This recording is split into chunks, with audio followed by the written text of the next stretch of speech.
Bismillah, alhamdulillah, wassalatu wassalamu ala rasulillah wa ala alihi wa sahbihi wa mawalah amma ba'd. Tambihan. Baik. Salah satu yang harus kita jaga dari perjalanan menghafal ini adalah jangan sampai kita kehilangan ketertarikan dari Al-Quran. Ya. Kalau itu sudah hilang, maka juga akan brutul ya, termasuk kegiatan datangnya, menghafalnya, menjaganya, dan termasuk membacanya. Maka salah satu doa yang harus kita panjatkan adalah supaya ya, Al-Quran menjadi sesuatu yang indah, sehingga kita tertarik selalu untuk bersamanya. Nah, tadi juga ada sesuatu yang indah dalam setoran Bapak Ibu sekalian ya, di surat Qaf ya. Surat keberapa? Surat ke-50 ya, di ayat 10 dan 11 ya. Ayat 10 dan 11 ya. Wan nakhla basiqatil laha tal'un nadid rizqal lil ibad. Ini cerita tentang balasan surga ya, yang atau balasan Allah di dunia ya, bukan di surga ya. Yaitu dalam bentuk pohon kurma yang sangat produktif ya. Allah sebutkan rizqon ya, sebagai rizki bagi siapa? Rizqon lil ibad, bagi hamba-hamba. Lil ibad, jangan ketukar dengan lil abid. Lil abid dengan lil ibad artinya sama. Lil ibad dengan lil abid itu sama artinya ya. Ya. Tapi nanti dalam Quran itu dibedakan penyebutan ibad dengan abid ya. Kalau ibad itu memakai ya, harokatnya fathah ya, ibad, ujungnya itu ibad, berarti dia tinggi ya, ya dimuliakan, ya dihormati, itu ibad. Tapi kalau abid itu di bawah itu garisnya pakai kasroh ya, abid itu juga menunjukkan ya kerendahan. Ya. Tapi hebatnya Al-Quran ya, untuk penyebutan manusia hamba yang direndahkan itu tidak banyak. Hanya 5 kali saja Allah menyebutkan abid ya. Ya. Wa annallaha laisa bizallamil lil abid. Wa annallaha laisa bizallamil lil abid. Ya. Dan Allah ya, sesungguhnya Allah tidak akan menzolimi hamba ya, abid ya. Jadi itu salah satu mukjizat dalam pemilihan kata ya. Ya, ibad dengan abid itu dibedakan. Nah, termasuk yang ingin kita bahas pada pagi hari ini juga bagaimana pemilihan kata itu juga banyak kita temui termasuk di dalam surat-surat yang sudah kita hafal sejak kecil. Ya. Tapi sebelum masuk ke sana kita muqaddimahi dulu ya. Di dalam Quran atau dalam bahasa Arab itu ada kata id ya, id dengan ida ya. Apa Pak? Id dengan ida ya. Sanes idnya id. Id ya, apa itu sifat hurufnya ya? Id ya, pakai dal ya. Id dengan ida ya. Artinya sama, terjemahannya sama. Id dengan ida itu apabila, ketika, saat. Ya, id dengan ida. Ya. Tapi dalam penggunaannya itu dibedakan. Kalau id itu untuk sesuatu yang sudah lewat. Ya. Wa in qala rabbuka lil malaikati inni ja'ilun fil ardi khalifah. Dan ingatlah ketika ya, wa'id, nah, ketika Qala rabbuka, ketika Tuhanmu berkata kepada para malaikat, sesungguhnya aku akan menjadikan khalifah di atas muka bumi ini. Itu kan sudah lewat kejadiannya. Saat penciptaan Adam, manusia yang pertama. Wa'id, memakai id. Wa'id qala Musa liqaumihi. Nah, cerita Musa sudah lewat, jadi wa'id qala Musa liqaumihi. Ya, ketika Musa berkata kepada kaumnya, idnadahu rabbahu bilwadil muqaddasi tuwa. Nah, itu juga sudah lewat. Jadi semua kejadian yang lewat itu memakai id. Ketika, saat, pada suatu hari. Kalau kita ngarang dulu ya pada suatu hari, itu kan udah lewat. Ya, pakai id ya, wa id ya. Sedangkan ida ya, itu menunjukkan sesuatu yang akan datang. Ya, memakai ida, apabila, ketika, nanti gitu. Bisa diikuti ya, ya ida itu. Cuman beda satu huruf. Yang satu mah pakai alif ya, tambahan alif ida gitu. Nah, apa contohnya dalam juz 30 yang memakai ida itu menunjukkan masa yang akan datang? Cik, apa coba? Wah, banyak. Ya. Hafal, sudah hafal. Idza syamsu kuwirat wa idan nujumun kadarat. Ya. Yang surat pendeknya apa? Pakai ida. Apalagi yang pendeknya? Idza zulzilatil ardu zilzalaha. Itu kejadian kiamat. Itu kan akan datang. Ya. Ketika apa? Langit pecah. Ketika apa? Dihancurkan, digoncangkan bumi ya. Itu memakai ida untuk kejadian yang akan datang. Ya. Ya, makanya saya akan bahas itu. Sabar ya, Pak. Kan saya bilang saya muqaddimahi dulu. Nah, ini muqaddimahnya. Ini muqaddimahnya supaya kita paham id dengan ida. Oke ya. Id itu untuk yang sudah lewat, ida untuk yang akan datang. Tetapi ada pengecualian. Ada pengecualian.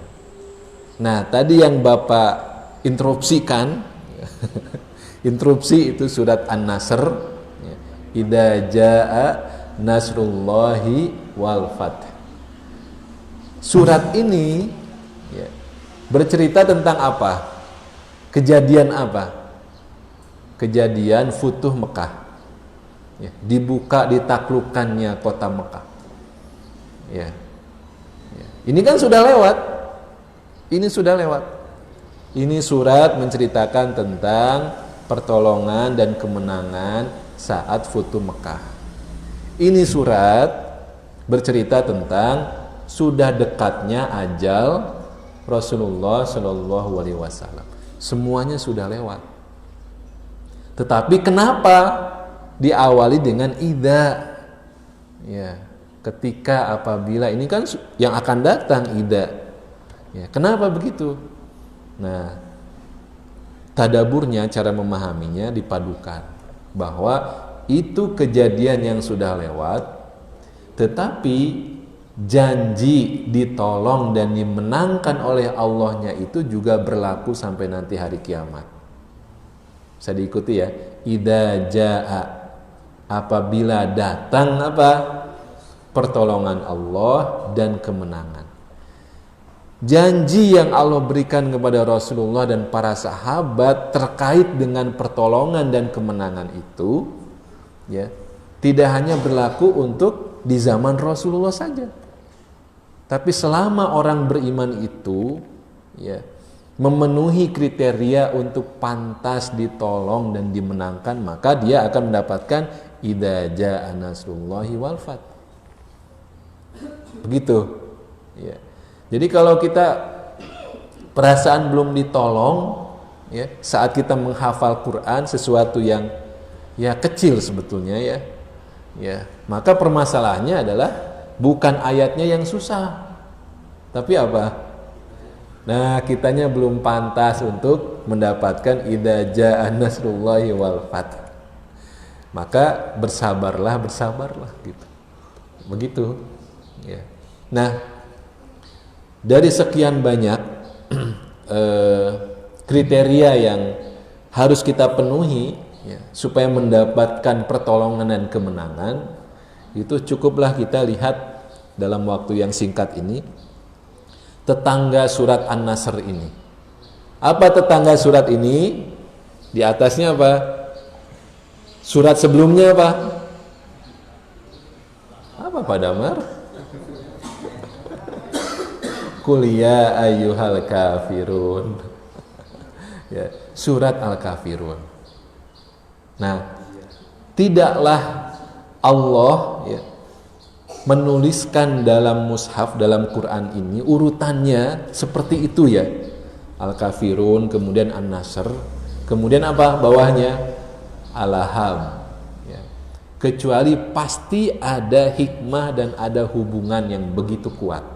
Kenapa sih urutannya begitu? Kenapa Al-Kafirun dulu, kemudian An-Nasr, kemudian Al-Lahab? Nah, jadi salah satu kriteria supaya layak pantas mendapatkan Nasrullahi wal Fath ya, adalah di surat Al-Kafirun. Surat ini berisi apa? Isinya apa Al-Kafirun itu?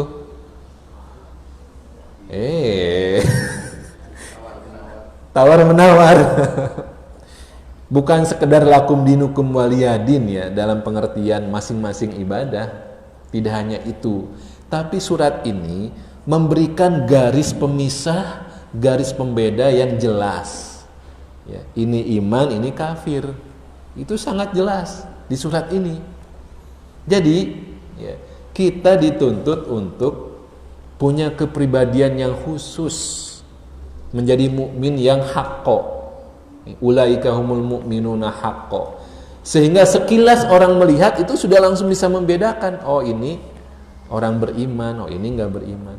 Ini ahlu sholat, ini enggak gitu. Ini ahlul Quran, ini enggak gitu. Itu harus bisa langsung dibedakan itu. Itulah kriteria yang salah satunya harus kita penuhi. Nah, apa yang membedakan iman dan kafir itu, ya, mukmin dan kafir itu, ya, adalah terkait juga dengan Al-Quran langsung. Yang membedakan mukmin dan kafir itu langsung dari Qurannya, dari kitab sucinya. Dalam hadis yang agak panjang, ya, itu Musa alaihissalam sempat meminta kepada Allah ya, untuk digabungkan, ya, dimasukkan ke dalam golongan umat ya, yang punya karakter ya, disebutkan dalam hadis itu adalah anajiluhum fi sudurihim, anajiluhum fi sudurihim. Jadi kata Musa, ya Allah, saya kepengen dong digabungkan dengan umat yang kitab sucinya, anajiluhum, kitab suci mereka itu fi sudurihim, berada dalam fi sudur, dalam dada mereka. Ya. Umat siapa itu? Umatnya Muhammad Sallallahu Alaihi Wasallam. Jadi salah satu sifat dari umat Muhammad Sallallahu Alaihi Wasallam adalah anajiluhum fi sudurihim. Kitab suci mereka berada di dada mereka, bukan fi sutur, bukan dalam lembaran-lembaran. Laisa fil alwah, bukan dalam lembaran-lembaran. Maksudnya apa? Bisa dihafal, harus dihafal, harus menghafal. Inilah karakter ya, yang nanti akan membuat umat ini layak mendapatkan Nasrullahi wal Fath. Ya. Jadi jangan main-main kegiatan kita menghafal itu dalam rangka mengembalikan kualitas umat ini supaya layak, pantas ditolong, dimenangkan oleh Allah. Ya. Wajar ya, pemilu mayoritas kaum muslimin, tapi mendapatkan kondisi-kondisi yang merugikan kehidupan kaum muslimin itu. Ya, kenapa? Ya belum sesuai dengan ayat ini, belum layak ditolong, kenwe gitu. Ya, maka mari kita kumpulkan sebab-sebab supaya layak ditolong, dimenangkan oleh Allah itu diantaranya kegiatan kita menghafal. Supaya apa? Anajiluhum fi sudurihim. Umat-umat sebelum kita itu tidak diberikan sifat karakter kitab sucinya bisa dihafal. Jadi mereka ketika mau baca itu melihat gitu, bin nazar, dengan melihat. Ya. Mau ibadah dengan kitab sucinya melihat kepada lembaran-lembarannya. Nah kita ini anajiluhum fi sudurihim. Ya meskipun belum 30 juz ya juz 30 lah kita sudah mulai ya. Anajiluhum fi sudurihimnya itu sudah mulai itu juz 30-nya. Ya. Juz 30 ya fi sudurihim. Bukan anajiluhum ya, masih juz 30 fi sudurihim. Ya, sudah dalam dada kita ya. Fi sudurina ya. Nah, ini jadi tidak main-main kegiatan kita menghafal. Katakanlah ya, semoga semua dikaruniai rizki 30 juz ya. Amin ya. Katakanlah ada sebagian ya, dari kita yang sampai habis kuotanya sampai wafat itu belum dikaruniai 30 juz gitu ya. Tapi kan nanti itu menjadi contoh untuk generasi sesudahnya. Ya. Insya Allah nanti generasi anak, generasi cucu itu akan lebih baik lagi dengan Qur'annya. Sehingga mereka menjadi penerus generasi yang anajiluhum fi sudurihim. Ini jadi sebuah aktivitas yang merupakan kontribusi kita, andil kita untuk membela agama ini. Ya, membela agama. Ya. Kita tidak berharap ada peperangan, ya. Tapi ini bagian dari ya, layaknya umat ini untuk ditolong dan dimenangkan dengan Al-Quran yang kita hafal. Ya, nggak apa-apalah urusan nanti susah nempel, lupa lagi, bubar lagi ayatnya itu bayaran yang harus kita berikan karena ini sesuatu yang besar, tidak mungkin diraih dengan hal yang remeh-temeh. Ya, jadi harus ada mujahadah yang ekstra. Ya, bagaimana sudah hafal 1 juz mau nambah yang ini harus dijaga gitu. Wah itu. Bagaimana 2 juz, 3 juz, 4 juz, 5 juz. Wah, itu sudah harus menjaga 100 halaman. 100 halaman. Ya, tapi ya itulah jalannya. Tidak ada jalan yang lain kecuali kita mengembalikan kepada sifat anajiluhum fi sudurihim.